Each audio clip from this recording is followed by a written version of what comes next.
Welcome to In Real Time. Let's go. Guys, we're in Melbourne. We're currently drinking a margarita. Yeah. I was just wondering, you can just see all my clothes in the background, but YOLO.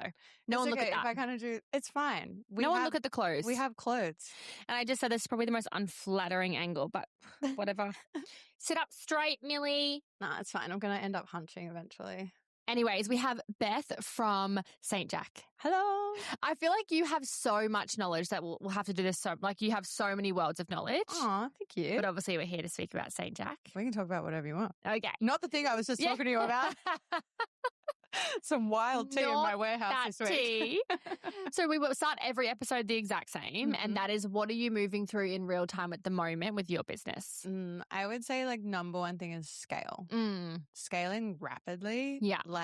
I looked at Shopify yesterday. Yeah. And January, February, year to date is up 200% on last year. Fuck yes. Which is crazy. Clicks. If I could do clicks. Oh, look, I did that. Click, click, click. And click. That is amazing. I know. How unreal is that? And it's just amazing. So much though that goes into that. Because obviously you want to scale your ads, but then you need product to support that, which means you need cash flow to figure that out. Whole different world. All of those pieces coming together. Yeah. I think I really figured it out towards the end of last year. And now I'm let's fucking go. So now is that your main aim for 2026? Is it just let's scale this bitch? Yeah, 100. So we've agreed that we'll aim for 100. Okay. So we'll kind of level it back down a little bit. Okay. Because we could though. Of course. But let's just level it at 100 and see how we go. But we agree that we can probably go higher. I'm being conservative. That is so exciting. I know.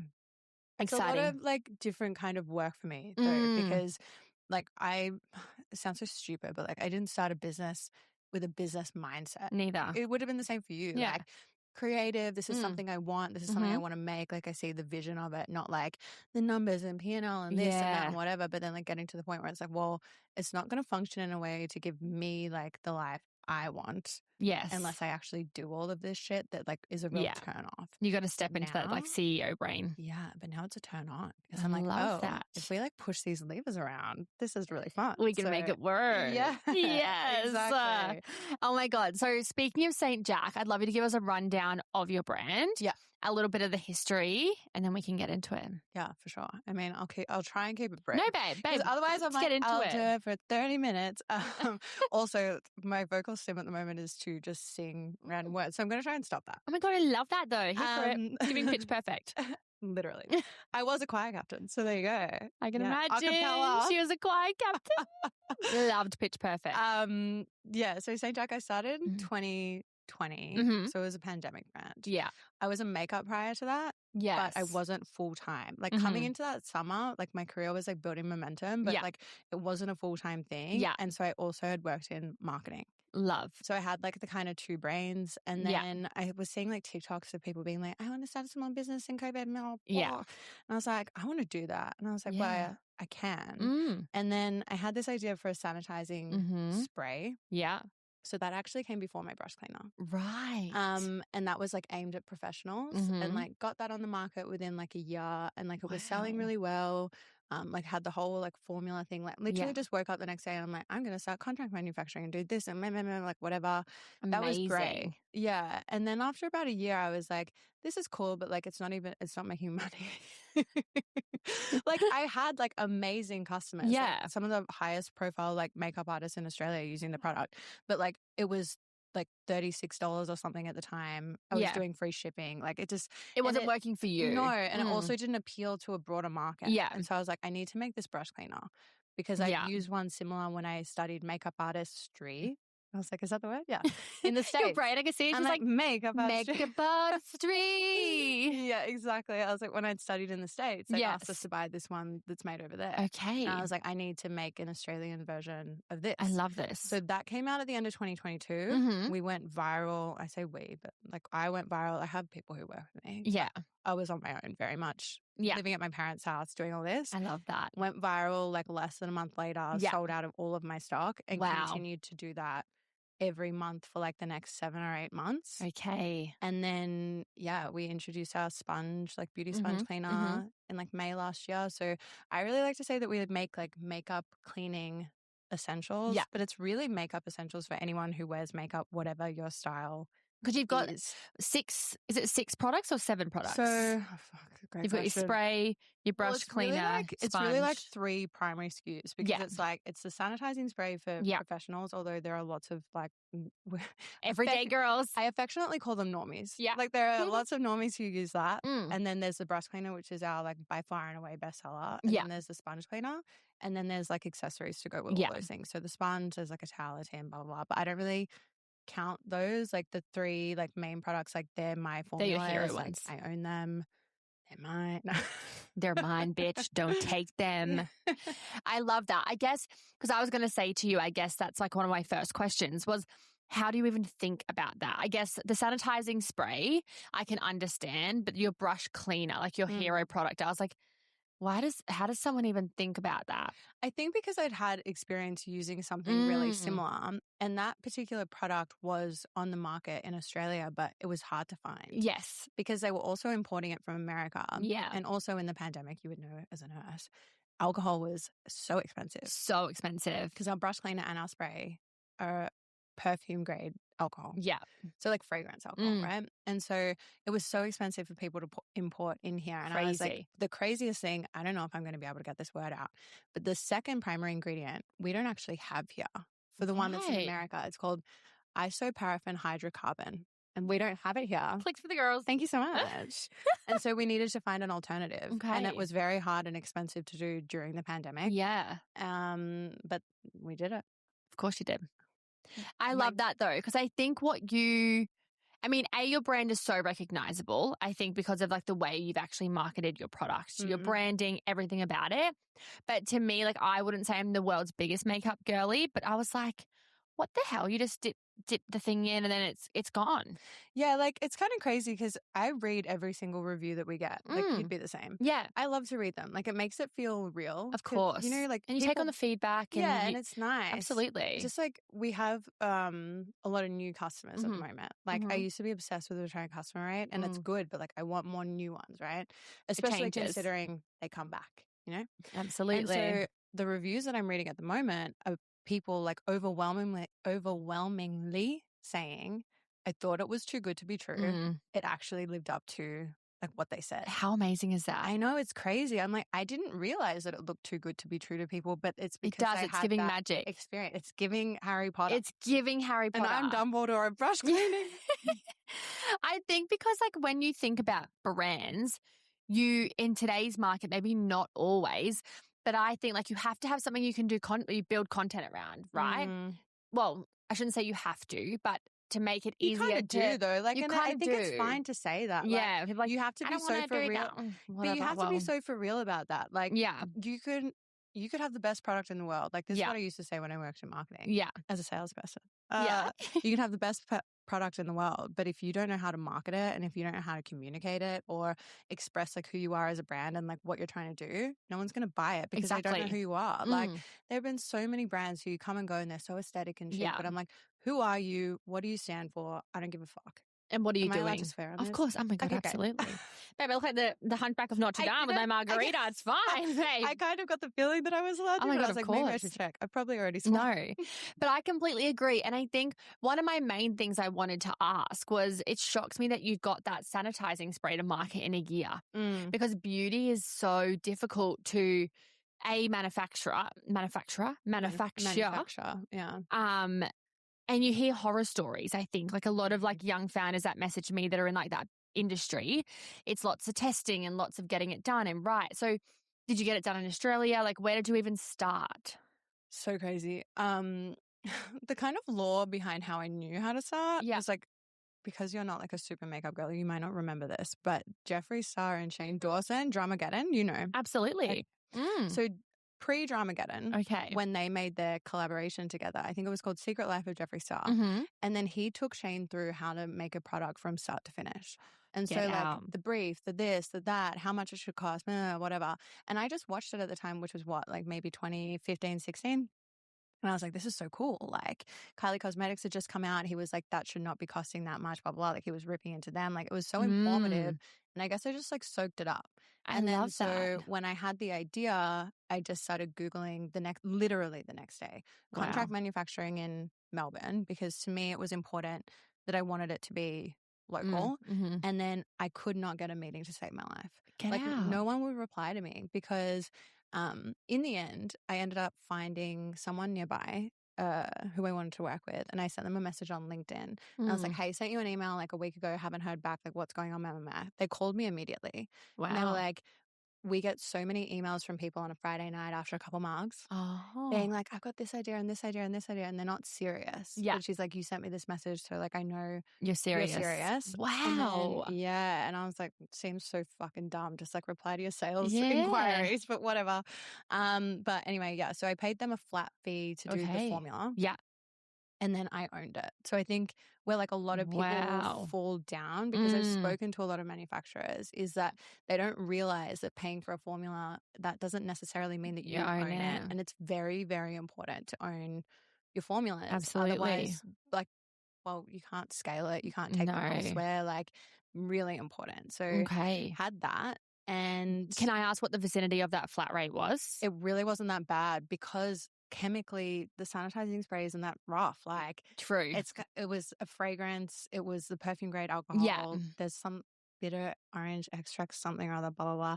I think it was around like 5,000. Oh, okay. Not bad at all. Which is, I mean, enough if you're a brand new baby founder, but like 100%. Nothing like, too scary. Not too bad at all. And like, I mean, at the time I was kind of like, what? But what also we were so bored. And I was like, this is just a project for me. Fun hobby. Got to be really like transparent, like similar price now. Like if of course, we've got an NPD, like new product development brief out at the moment, which will start like soon. And I got the quote for that, and it wasn't that too gnarly either. No, it was pretty similar. Okay, but again, I make sure that I only work with people who will let me own it. Yeah, because I guess with those horror stories of owning it, and especially when you're, I think when you have a product that is different, you know, like you are, there's probably thousands of brush cleaners in the market. But I think when you're bringing out something innovative like you did, even though it was inspired from something overseas, the risk of someone just picking up that, taking a photo of it and being like, pop this in something, which I'm sure, you know, it's just not worth it. Yeah, well, I mean, this is so funny because I've always wanted to talk to you about this because I've never also spoken about this on a like publicized forum. Bitch. I've had the big bad fat copycat experience. No. Big bad. Like, I'm sure I'm allowed to talk about it a little bit, but like to the point where it was like a former customer. Why? So sad. Really weird. But like, I honestly think like this was years ago, years and years ago. And like, I won't name them because I can't be fucked. No. But like, it really like destroyed me at the time. And then I like look back on it now because they were so young when this happened. Like, so was I. But they were like early 20s. Yeah. And I honestly think that they just saw it and they were like, quick buck, fun, beauty, love it. And I'm like, you know probably what? thought she won't know. She'll never see it. Oh, no. They knew. Oh, but like, no. it's just, especially like my products, like it's flammable, it's heavy. Australia Post wouldn't touch it with a 10-foot pole for a really long time. Really? Because it's flammable. Oh and like we had to have like a lot of conversation. There was a lot of conversation that had to take place to get that contract. Like it was nuts. Like for ages, like I just couldn't, like I couldn't post things normally. Postage cost me a fortune. Oh my God, just watching you struggle I'm just with that mug. Pillow behind my back. Oh, there we go. Oh my God. I'm going to put mine down in a sec. But yeah, like it's actually not a super easy business to replicate because if I hadn't have been like resilient or like problem solving, I would have just been like, fuck this too hard. And I kind of get the sense that that's what's happened there. But like I've had somebody be like, no, I can do this. I'm like, no, you can't. You can do it, girl. You can't. Well, I mean, like power to competition. Like I'm so fine 100 with, like, competition, and like I don't even see it that way. Like there's room for everyone. There's room like, for everyone. My aesthetic, my vibe, my personality. Not for everyone. Yeah. Right. And so that like I don't have an issue with that. It's 100. like blatant fucking copying. Take a hike. Yeah. Take a hike. And I think it's a moral thing and it's a values thing. And I think that's when you just are like, if icky. Yeah. You know, it's not right. I can't. Well, I mean, I've seen you say that on TikTok before. Like, I don't understand like how these people can like live with themselves, essentially, basically doing what they do to you. Like, so fucked.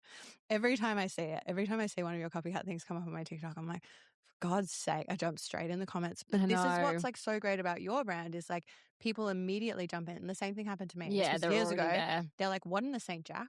Like, and I got so many DMs, like so much stuff. It's like they already know, and then that person's going to go delete them. Of course. But like, you know, the real ones have got your back. Of course. It's funny now. I think most of the ones that are Kaarme known copycats have all filtered out the word Kaarme in their TikTok. So it's like, I'm like, whatever. Actually pretty clever of them. But anyways, it doesn't matter because it's not the same thing. Like, no. Also, like something that I really had to remember during that whole experience was they can copy your product, but they can't copy you. And like at the time, people kept saying that to me. Yeah. And I was like, yeah, okay. But then would like crash out, spiral. Now, like I really believe it. 100. I'm like, good luck copying the vibe and like the library of content that makes me different to you. Like if you're going to work that hard, just be yourself. Yeah, just be yourself. Yeah. It's more exhausting. Yeah. My next question I want to ask you is, what was the moment that you knew that you either had something or gut feeling, or like when was the moment that you're like, oh, because it sounds like you launched and you did pretty well from the beginning. Yeah. It sounds like you didn't have that too much of like the zero sales for the first 6 months, you know, when you like launch, you're like, lol. Well, yeah, because I mean, I kind of like split it up. So like St. Jack will technically be 6 in July. Yeah. But that's from like my ASIC, whatever, incorporation. The product didn't come out, like the sanitizing spray was like a few months after that. Yeah. But then I really see the birth of St. Jack as the brush cleaner. So that's the end of 2022. So in my head, it's like 2 starts, right? Yeah. But that's a really interesting question. I'm like never really thought about that. I wonder if I have had that moment. I guess it's like, and this isn't about making money, although I'm very clear about no one goes into business for their health. No. Because it's like detrimental if anything.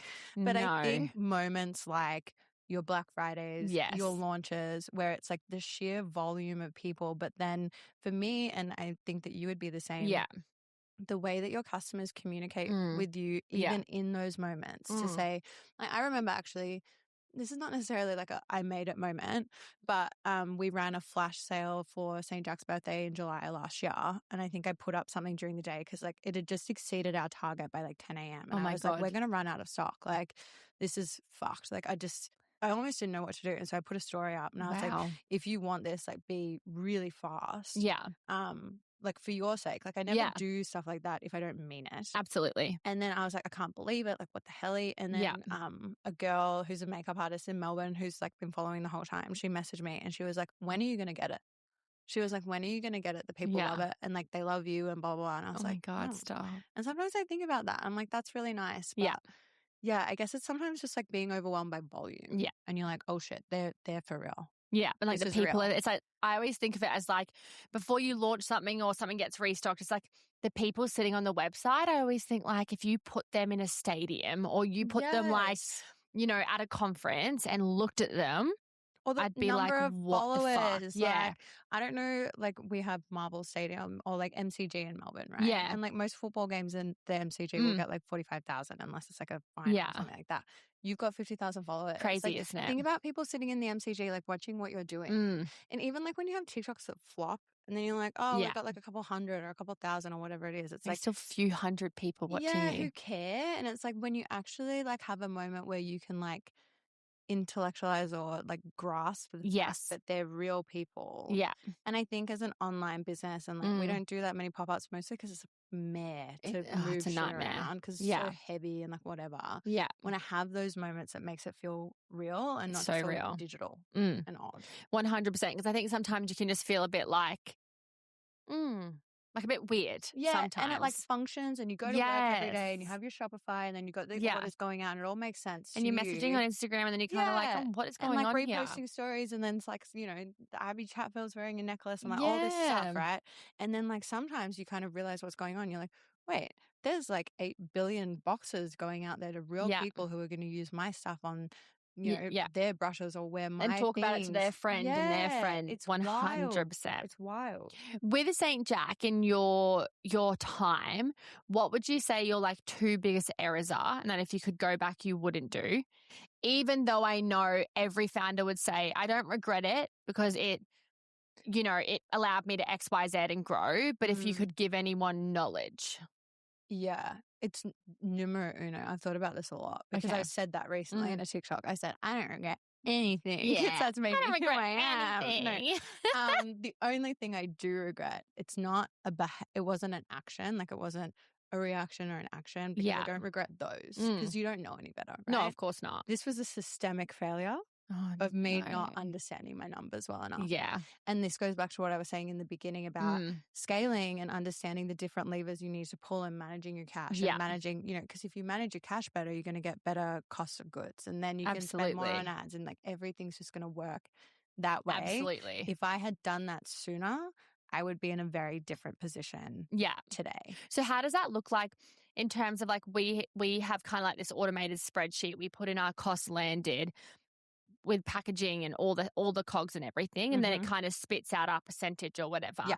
So were you more or less, you just weren't calculating anything? You were just kind of like, this is good here. Well, pretty much. So I had like a spreadsheet that a mate built for me like, 2.5 years ago. Okay. Like around Black Friday 2024. Yeah. I'm like, I have like crazy levels of recall for details that don't matter. But she was like a former ops manager for a major e-com brand in Sydney. And she helped me build this to try and forecast for that Black Friday. Yeah. And she built like a financial model type thing where it was like putting in your cogs and this and that and like whatever. And like this comes so naturally to her. Yeah. She's got a small business also, and I can help her more with the creative stuff. Yeah, and she's got this brain. And then so I had an understanding of what my cogs were. Yeah. So that was great. So I was like, oh, let's say like not real, but let's say, for example, the brush cleaner costs $68 for someone to buy. Yeah. And it cost me $30 to make. Yeah. I'm like, cool. So $38 in my pocket. And honestly, I'm not going to lie, I was kind of almost that naive. I knew what it cost for me to keep the lights on. Yeah. But not. Oh, I didn't know when I started Kaarme. I was like, I'm going to charge this. Yeah. And then when I actually had to look at it, I thought, that's not going to work. That's not going to work. And I was like, well, this isn't this and whatever. And like objectively on paper, my cogs were actually fine at that point. But it was everything else. Like I probably got a warehouse that was a little bit too big and a little bit too expensive too soon. Yeah. I think, my fixed costs were too high. The cost of all this shit, but I wasn't really like considering it, And then so it was probably like the middle of last year. Yeah. Where I really like sat down, and it was like truly like confronting. It is. I hated it because I went back and I filled all of this data out for a year prior. Yeah. And I was like, oh, that's why I feel like I don't have any money. Because I don't. Because I wasn't thinking this through. And it was like, if I was spending triple or even double what I was spending on ads, then I would have been in a better position. But at the time I was like, oh my God, I can't afford to spend that. But it's like, I just needed to get to that scale to make everything comfortable at that place. Let's talk about that. Okay. I feel like this is not spoken enough about. No. And if somebody had fucking said something, things would have been better. God. Yeah. So I guess a little bit of information for people who don't understand. There is like a stage in business that, I don't know, everyone's different. I feel like we are just starting to go through this stage, and it's when you're tight with cash because your overheads are your overheads, because like me, you have staff that make the necklaces or whatever, and then you have like what you're spending on ads and your marketing, but you don't have a lot to play with. But the only way to get through that is by investing into your marketing to get the more sales. But that fucking period is so unbelievably scary. Yeah. Yeah. It's terrifying. So when did you start that? And what did that look like for you? How long did that take to kind of get you into that other side? Oh, yeah. I still feel like we are on the other side of it. Okay, let's try and like wind it back. Yeah. So it was probably around May or June last year. Yeah. The reason why this conversation started was because I had been in development for the sponge cleaner for like 2 years. Yes. And that had cost me a lot of money. Of course. And when it like launched, the launch did really well. But I also had kind of thought, when it launches, I'm going to get all that money back and all that cash flow is going to be released. Yeah. And that just wasn't the case. Yes. And so about a fortnight later, I was like, what the hell? Yeah. Like, where the money? Well, kind of, because like it was there, but like this is the thing. It gets absorbed faster though when you're bigger. It's different. And it was like the way that I kept describing it was, there's a hole in my boat somewhere. Yeah. And I need to find it. Like, where is the hole in my boat? And I have a friend, and he's like really good with this stuff, and he has lots of experience with it, and he kind of looked into it for me, and he was like, wow. And he was like, what does this cost? What does that cost? What does this cost? La, la, la. Let's go back and input all of this data. And then so essentially what happened was I went through, put in all the data, realized that like essentially we'd been making revenue but hadn't been making money. Yeah. Because there's a difference. There's a different revenue and profit. Revenue and profit is very different. Very but honestly, different. like I never really thought about it. Like when I started my business, I was living with my parents because of COVID. Of course. Then I moved out and I still kind of had another job in marketing. Like all this shit. You don't think too much about it. Yeah. And then so it's like, okay, you've done your first year in a warehouse. You're living alone. You're giving yourself some cash to live. And you're like, fuck, where's it all going? Yeah. And then so basically what ended up happening after I filled out this sheet was the answer was we need to scale, like probably triple your ad spend or at least double it so that you got more revenue coming in so that the percentage of fixed costs goes to down. everything else will just go down because if we keep it at this level, it will just go down. And I was like, cool, well, what do I need to do that? I need more stock, right? Because the ads aren't the problem. The content's not the problem. It was just conversion and stock. Yeah. And like the conversion rate on websites like really good. That's amazing. Just like, I just need more stock in order to do it. Yeah. And then so I needed to find somebody else who could do it cheaper. Yeah. And I did substantially. Amazing. But not worse. In fact, like there was a whole thing going on with this, but like found like kind of like took it to market and I was like, I just want to like do some comparisons. Some people were more expensive than my existing people. Some people were cheaper, whatever, blah, blah.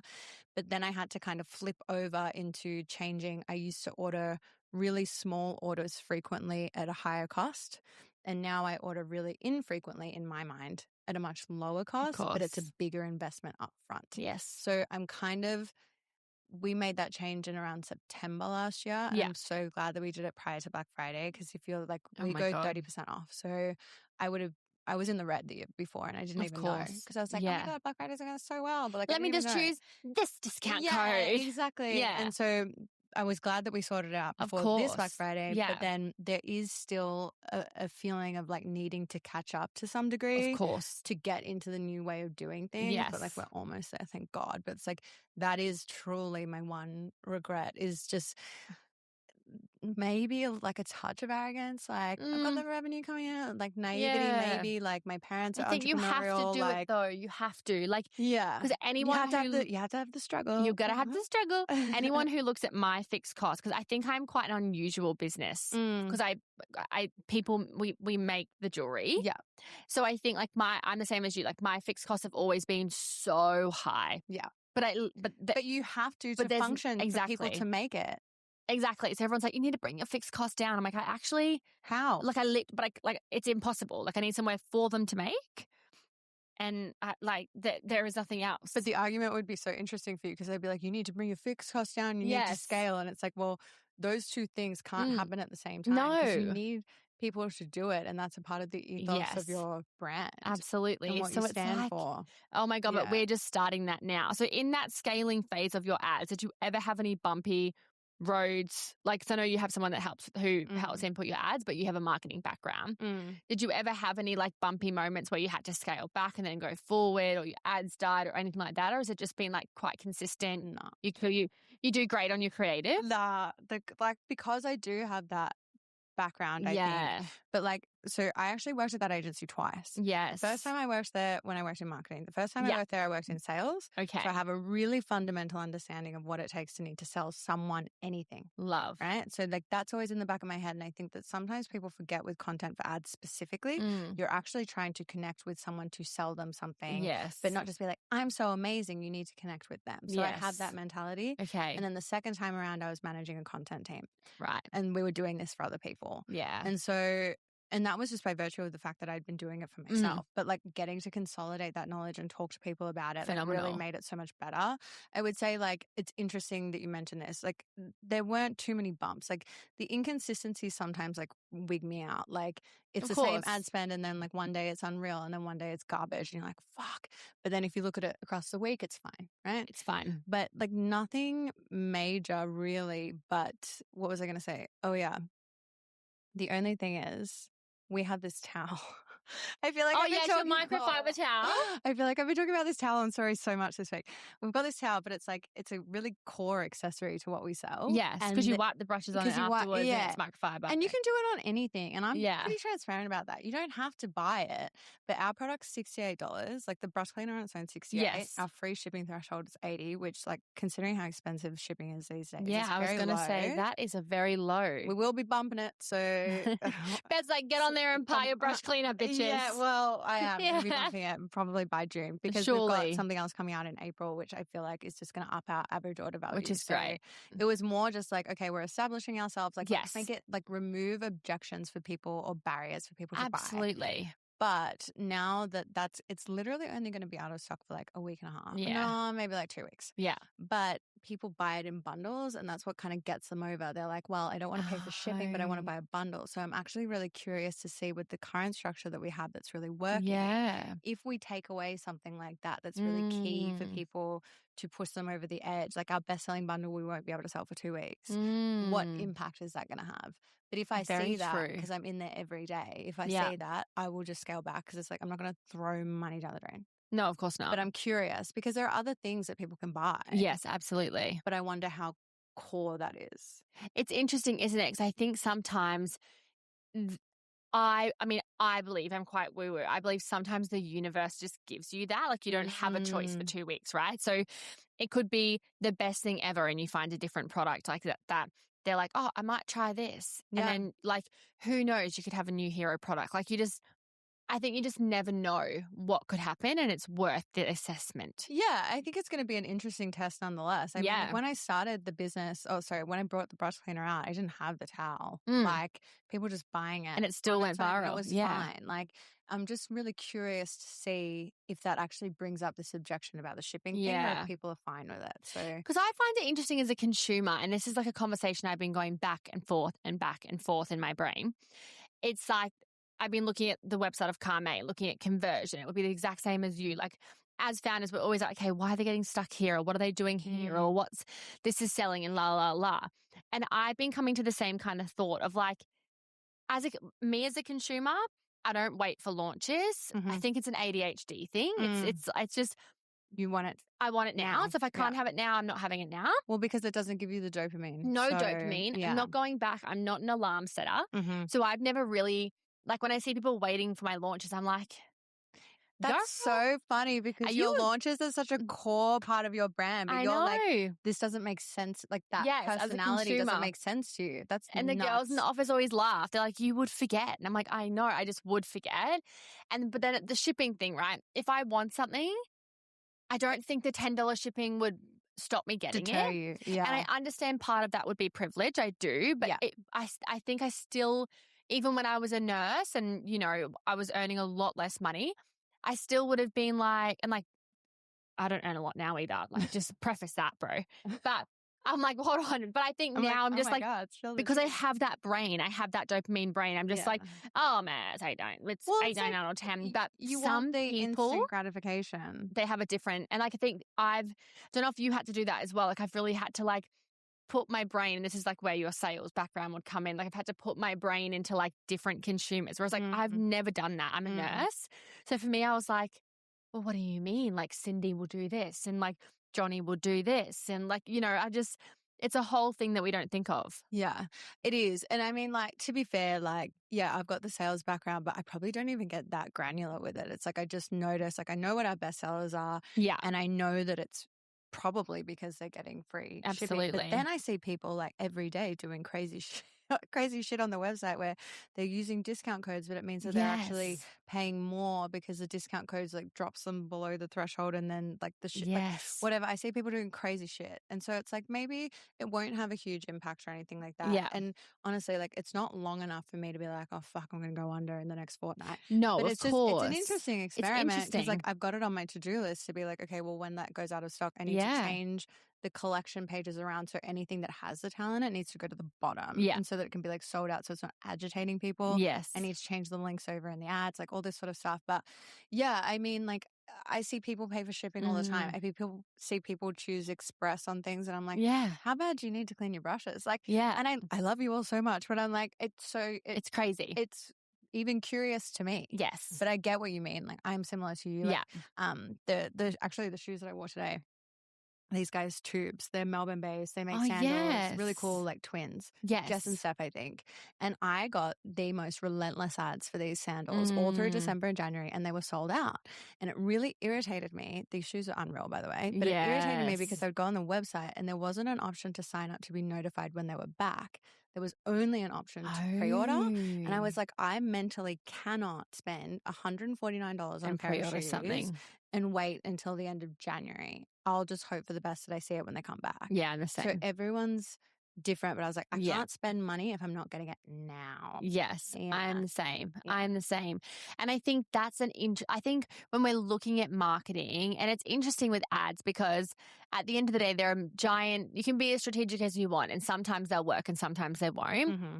But I do find this whole scaling out of your fixed costs and, like increasing your MER and like all of that, I can see now where I am how founders crumble in this zone. Yeah. I like that, they say like the 2-3 year mark. I can see how it happens. I'm like so willing to say that probably like the middle of last year, I genuinely was like, should I just sell through this shit and just close up shop? Yeah. Because I was like, have I fucked it that badly? Because I hadn't considered all of those things. Yeah. And I felt like I was like drowning. Yeah. Like, it was really dark. It was bad. And I was like, you know what? I can't conceptualize the people, they'll find me. Yeah. The people who are obsessed with it, they'll find me. Where is it? Bring it back, blah, blah, blah, blah. And I was like, more than anything, because like, and I'm not saying this to be arrogant, I'd be able to go get a cushy marketing job anywhere. That's of course fine. you would. Like, Yes. not necessarily doing the ads because I don't do that, but like, content consulting or this or that, that's fine. I could do that if I wanted to. But I was like, I need to stick at this for them. Absolutely. Because they've got me here. It's not their fault that I didn't know what I was doing. Yeah. And now I'm like, thank God that like they pushed me over. Like, and they wouldn't even know. No, they would never push me over the edge. But yeah, I can see it too because it literally happened to me last year. 100. Like I mentioned earlier, like so briefly, my parents are very entrepreneurial. Yeah, my dad love especially. that. And I remember talking to him at one point last year, and I was like, did you ever feel at any point with your business that you'd like fucked it so badly that it was like there was a point of no return? Yeah. And I used to work for him. I worked for him for 7 years out of school. And he was like, Beth, you remember this thing or this thing. He's like, many times. Of course. Like, I thought this. And he's like, but we had you guys, like, as in like the kids, and we had the people working for us. He's like, we just have to like keep going. He's like, but of course I did. And like to hear someone that you've like idolized forever as your parent, who I worked for and lived with, who could do no wrong, be like, of course I did. You just didn't know. I was like, absolutely, you can do it. Yeah. And I think it's important in that step of you being like, fuck, seeing the numbers. I know you said that you had friends that kind of had a bit more knowledge in that area, but what were your steps? Like, what did you do in that moment? Yeah. All right. Well, let's just rip into it, I reckon. So basically what happened was. Yes. And I feel like you're like, I'm getting comfy. Tell me, girl. Tell me. The answer was I needed money. Yes. Oh, every time. Yeah. And it actually pretty much is that. It's every time. Every time you need money. I had way more money, but I don't want anyone else to own any of my business. Absolutely. But I needed money. Yes. And there are a couple of options, and like you would be aware of them. Maybe people watching, like you got your Shopify Capitals of the world. You've got other revenue-based capital people. And I hadn't done Shopify Capital, but I had done like another one, like external. And we were out of stock for a period of time. Yeah. And then they wouldn't give me any more money because they were like, you've got no sales coming in. I'm like, but historically you can see the data. Like, it's just because I'm out of stock. And they wouldn't give me. So I was like, fucked. Because I was like, if I don't get this order in for Black Friday, we're not making any money. What am I going to do? And so I did what any good girl would do. Yes. And I went to the bank of mum and dad. Perfect. Because I didn't want to. No. But almost also the hardest bank. Like ego wise, the hardest bank to go to. Yeah. But like it was actually really hard because I remember I talked to a lot of like, not a lot, but like probably like one or two really close mates about it. And I was like, I don't know what to do because I've either got to do this and like sell this or do that or do this or whatever, or I've got to kind of it wasn't necessarily about like asking them to borrow money. It was admitting to them like where I had got to and that I needed help because my personality type does not like admitting I need help. Neither. I'm like, don't tell me what to do, and I'm not telling you that to do it wrong. And then so I remember my mate said to me, he was like, Nathan, shout out. He was like, you know, if you were buying a house, yes, he's like, do you think that your parents like wouldn't want to help you exactly with the deposit or whatever it is? He's like, St. Jack is your house. Like that's your thing. He's like, just tell them what's going on. Yeah. And so I actually didn't go to them asking for that. I went to them more to be like, what the fuck do I do? Yeah, and they were like, let's get you out of this other revenue-based capital nonsense. Let's do this. Let's lend you this amount of money. Let's pay it back on this schedule. And I did that. And like, thank God.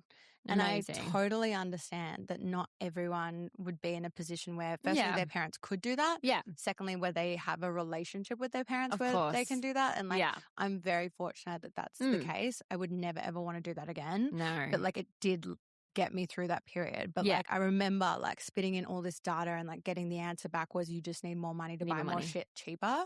And I was like, but how? And so I just had to find it somewhere. But it's true. And you know what? I went to an Ecom Equation event on Tuesday, and the guy who owns Macro Mike spoke about it. And the way he funded his whole business was PayPal loans, the little PayPal loans. And it was like the first one was $5,000 and the second one was $20,000. And the third one was like $100,000. And that's all he did was sell debt. So he never made any money for so long. Because eventually with that sort of thing, and I'm not going to pretend that I haven't done it. Oh my God, of course. But eventually with that sort of thing, it's like if they're taking back, let's say 10, 15, 20% of the daily sales, it's like it becomes really hard to catch up. And Absolutely. I remember there actually was a period really, really close to Black Friday where I still actually was paying back this original loan from those guys, but I hadn't taken anything else from them. But I had to keep paying them back, right? And our sales were going really well. So like that October, like that record's gone now, but that October was like our best BAU month ever. Amazing. But then coming into Black Friday, we were spending so much money on ads and like getting into hype, but the sales were dipping because people were waiting because they knew, right? Like a week before they know. And so I was like, I need like literally like I need just a couple $1,000s to get me over this like few day period because otherwise like it's going to break. Like I can't break the ads. If I break the ads, I'm fucked. So like it wasn't a good situation to be in. I wouldn't I wouldn't wish that upon anyone. If anything, it actually brought me and my parents closer because it meant that I had to be like really like transparent and honest with them. And my mom was kind of like, you know, if you had told us this sooner, like we probably could have helped you navigate X, Y, Z. She's like, but we never want to step on your toes and blah, blah, blah. But thank God. And I also think like if you were one day if we decide to be parents, that'll be the exact same thing. Yeah. And I think the only reason why I've never had to do that is because Kaarme is handmade. So I can buy one strand of beads if I get one sale. Yeah, exactly. But then on the other side of that, say you're going to have 1 million staff. So it doesn't matter what you decide to do. Exactly. Because like I function a lot of it on my own, to be honest, because I'm like, why the fuck would I pay someone to do something that I can do? But like, our minimum order quantities for things are like 2,000, 3,000 units at a time. And different kettle of fish. Yeah. But, you know, the same thing. Yeah. You can't scale without people. Like Absolutely. you can only make however many necklaces in a day. So there's like every business has its own like Mount Everest or whatever it is. Yeah. But it's like now that I've found it, I'm like, thank God. But isn't it amazing? Like this is how I think of it. I'm like, you have found it like pre this new product design, pre this new growth you're going to have this year. You have found it, being able to get help through it, no matter who it's from, it doesn't matter. Yeah. And because if you couldn't have got it from your parents, you would have got it from somewhere else. 100%. And that's the thing behind, I think lending money, having a business is a part of it. People have this ideology that you start a business, it does well, and then you just have millions. And I'm like, maybe for some. Maybe for some. And I do think that there are like a couple people like who perpetuate that narrative like in the e-commerce industry. For sure. Like who are doing like, but they also started from nowhere. Like they started from scratch also. Yes. But they're doing so well. And then you see them go do like all this extravagant shit and like their houses are really beautiful and all this stuff. And you're like, oh my God. Like I think it does perpetuate a narrative of like, for sure. Oh, you'll put it online and then all of a sudden like everything will be great. It's like for the most part, like, you know, even I love this podcast. It's like a series. With the people from Who is Elijah, with Raquel and Adam on Dylan Marlin's Life, Money, Love, I think. Yeah. But they've done an episode every year, like right around Black Friday. And the second episode they did, they kind of admitted that before going into Priceline, they were basically bankrupt. Yes, I've heard her speak about this. And it's just like, it's unreal though to hear, like, because they're doing so well now. Like they made $1.2 million on Black Friday last year in a day. Yeah, but I mean, on perfume, like people are buying it, you know, but it's like but they got from the space of, I think we've got to shut this down. Yeah, we're bankrupt. It's done. And 2 years later, you're making $1.2 million in 24 hours. Like, it can be done, oh, you know, 100%. but it's like you have to be able to stick out the garbage. It's all resilience. And I think when, and I say this with like kindness, but I think when people say like, I couldn't do it, I'm like, well, don't, if you don't think that you have it in you, don't do it. No, I completely agree, because you have to be able to do it even when you resent it. Yes. And this is actually something that I've like found this week. So like I was like not having a great like honestly, so far 2026 kind of been shitty. Me too. The last 3 weeks I have been so low. God, same. And I've been like, and I like never get emotional or sad. Because I messaged you and I was like, I need to get the fuck out of here. Like, I'll come to Queensland. You're like, no, I'm coming. Next minute I'm in Melbourne. I'm like, I'm coming down. No, but I'm like, that's fine. But I was like, I was at that point where I was like, I just need like a reason to go, like whatever. Yeah.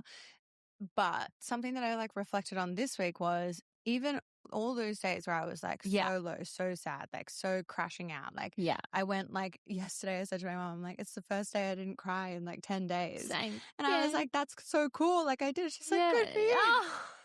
But I was like, but every single fucking day, I went to work, I did my job, but more importantly, and you would get this as well, it's like you have to be on camera, you have to perform, and like people don't want to see like sad sack you like coming into work. It's like you have to be like, we call it Saint Jack Beth. And it's like, it's kind of like that mask goes on and she's like, I'm here, bitch. Yeah, it's like Margot Robbie and I, Tonya, when she's like, she kind of like really creepily looks at the mirror like and smiles. It's like sometimes you actually do have to tap into that because it's like, this is my livelihood. Like I don't have a choice. Like I can't show up and like not post content for 2 weeks because I'm sad in my personal life. Like, that's not an option. And so like there would be a lot of people who'd be like, well, no, like I can't be bothered, or I'm sad, or like whatever. I'm like, then don't do it. Yeah. Because you literally, not to be a dickhead, but you don't have what it takes. I'm sorry. And it won't work. Like, it's kind of like, I don't know. Are you watching Love Island? No. I've never watched an episode of Love Island in my life.